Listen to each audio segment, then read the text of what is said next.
പതിയെ പതിയെ പടിവാതിലിൽ പതിയും പകലിൽ പാദാംബുജം ആരോരും മോതാതെ കാതിൽ താരാട്ട് മൂളുന്ന കാറ്റാ പറയാതെ നീ വന്നതറിയുന്നു ഞാൻ പതിയെ പതിയെ പടിവാതിലിൽ ആരോ വരും പാദസ്വനം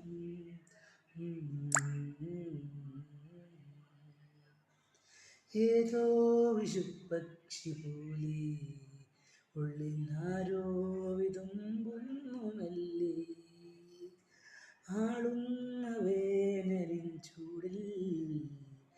മാമ്പൂക്കളെല്ലാം കൊഴിഞ്ഞു പൂവാകതൻ ചോപ്പും പൂങ്കാറ്റിലെ കാറ്റും അറിയാ